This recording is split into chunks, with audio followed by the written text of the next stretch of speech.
Hello, Prairie View families, students, and staff. It's Mr. Flatley again. I'm in another classroom, so you're going to have to guess which classroom I'm in. Some of you may get it right off the bat, some may not. But I'm going to be reading a storybook now for our upper grades, 3rd through 6th grade. And it's kind of an interesting story. It's called The Snow Treasure, and it has some things that coincide with what we're doing right now with the social distancing, the schools being closed. So I hope you like the story. Again, it's called Snow Treasure, a story of courage and adventure by Marie McSwiggan. Did this story really happen? On June 28, 1940, nearly a year after World War II broke out in Europe, the Norwegian freighter Boma reached Baltimore with a cargo of gold bullion worth $9 million. When the Boma's captain asked for a police escort while unloading the bullion, a strange story came to light. The gold, it was reported, had been slipped past Nazis sentries by Norwegian boys and girls under the very eyes of the enemy.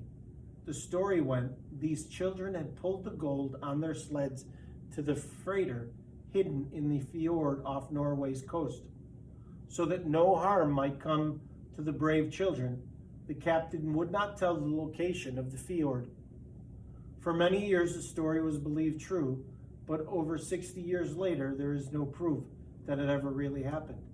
We do not know, but we do know that the story captures the courage of many children caught up in a war, have helped their country in a time of great danger.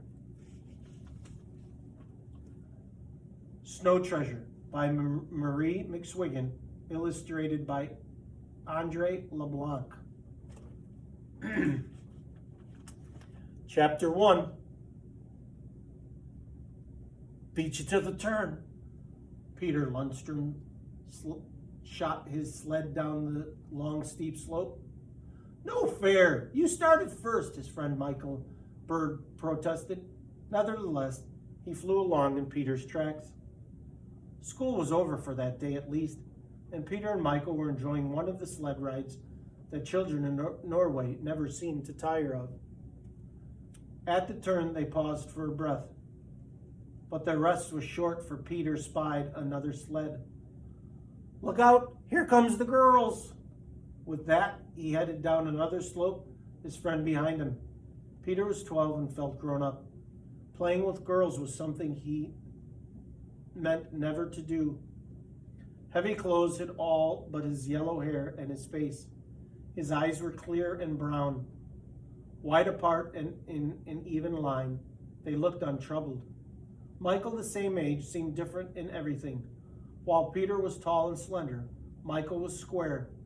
His hair was like tow, and his eyes were that bright blue that is often called typically Scandinavian.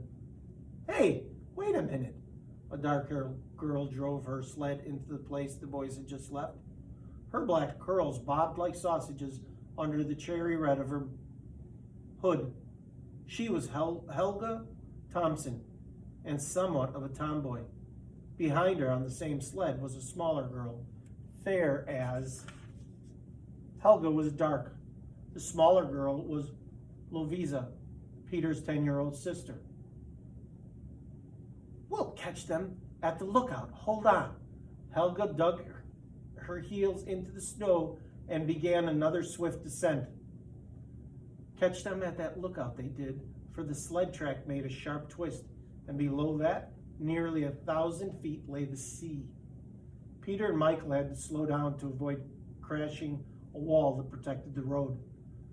Helga, daring as any boy, drove straight at them, so there was a clamor of yells and tangles of windbreakers, caps, sweaters, and mittens.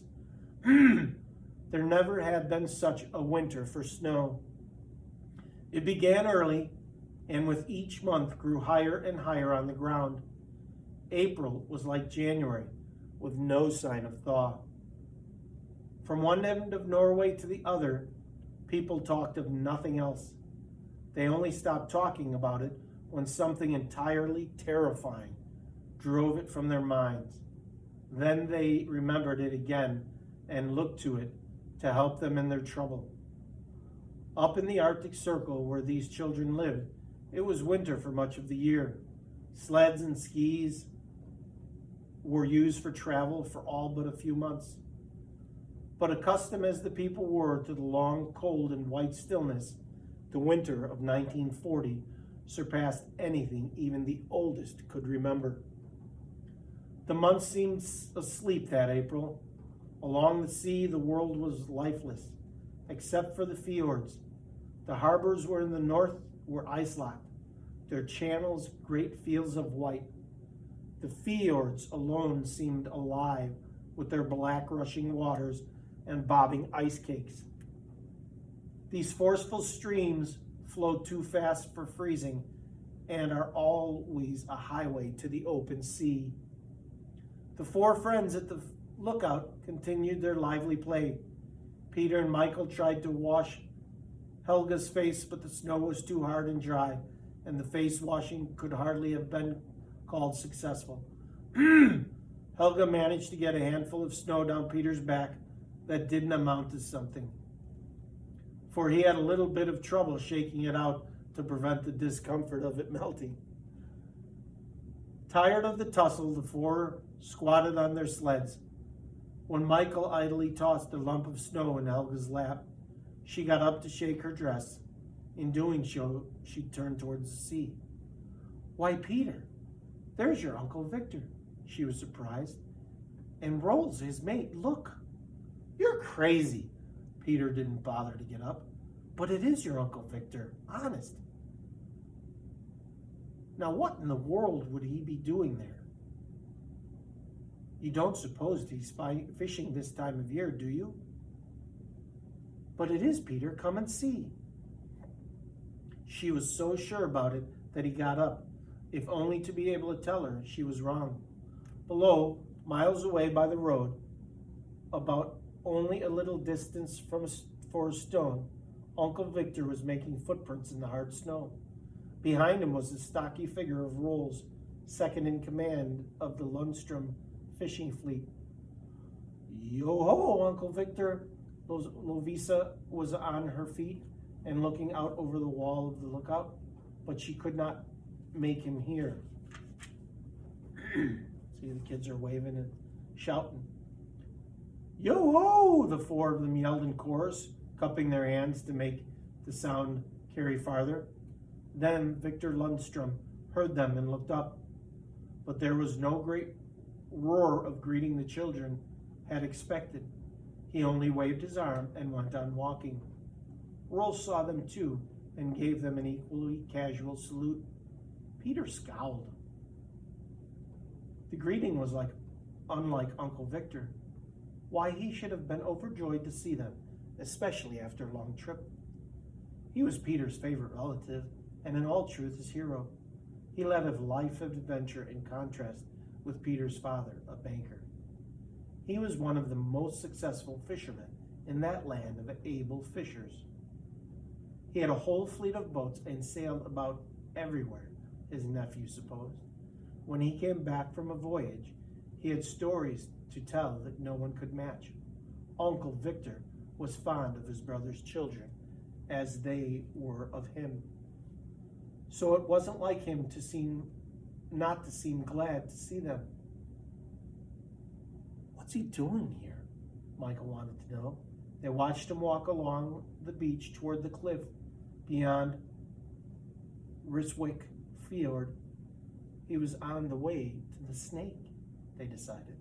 The Snake was a tiny arm of the big fjord, so twisted and narrow that it deserved its name. Unless you knew about the Snake, you never would have guessed it was there. Almost entirely hidden by cliffs. Even from the air, it would be hard to trace. To the Cling Pearson, Lovey's eyes danced, for the Cling Pearson was Uncle Victor's own fishing boat, the one that he alone might sail. The children were permitted aboard only as a special treat. But why is he here? Peter pondered. He never comes north until the ice is gone.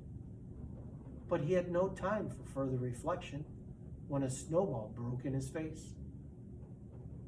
"So you thought I was crazy," Helga taunted. "Crazy as a hare." Michael's snowball landed on Helga's hood.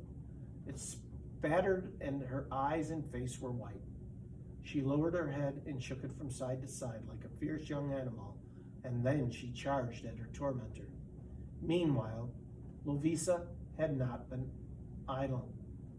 Her fast-moving mittens were busy rolling hard pellets of snow. Then she stood back and hurled with all her strength and all the skill she had been able to acquire by watching and imitating the boys since she was old enough to remember. Helga and Peter were locked in a tussle when Lovisa came to her friend's rescue. One swift ball caught Peter on the ear, and he turned, surprised to see who his assailant might be. Then Michael brought up a handful of snow to give Helga another face washing, but Lovisa's ball caught him so abruptly he stumbled and fell. "Come, Helga, let's get out of here while we're on top," Lovisa believed in securing her victories. She preferred not to chance a smashing defeat by remaining, but Helga parted her feet in a defiant stance and stood ready to meet all comers. "What do you want to run away for?" she jeered at Lovisa. "I should think anyone who could hit as hard as you would be glad to stay and fight it out." Here was high tribute. It came from the one who was not only older, but was a recognized leader among the girls of Ryswick. Lovisa glowed in the praise, but that did not stop her busy mittens. They were piling many rounds of ammunition on Helga's sled. "Look out!" Helga warned just in time to prevent Peter stealing the sled and all the snowballs. So Peter got the first of Lovisa's bullets and had to stand crossfire when Helga opened from the other side. And so the battle went on. The boys, for all their strength and size, did not seem able to subdue the quick-witted girls, and none of them seemed to tire of the brisk exchange of snow. "Good glory, it's getting dark." Peter was first to realize that the afternoon was over. Absorbed in the fight, the four of them failed to note the passing time. "We're all going to be late for supper, and we'll get what's coming to us." With that, he didn't have to explain, for they all understood it was no pleasant prospect. "Come on, let's get out of here." There was a scramble for the sleds, caps, mittens, and even sweaters that had been discarded as the battle grew hot. They began the long climb up the mountain to Ryswick, the town that stood on the level shelf on the mountain slope. As Peter predicted, he and Lovisa were late for their evening meal. But what's coming to us never came.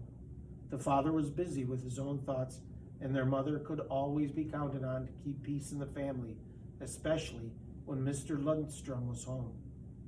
When they told of seeing Uncle Victor, a strange thing happened. Their father pushed back his chair and jumped up from the table. Peter and Lovisa were surprised because they had never before seen him leave a meal unfinished. "My hat and coat, Percarson," he called to the old family servant. "Victor's back from Oslo. I've got to go out." Percarson, entering with the coffee, all but dropped the tray.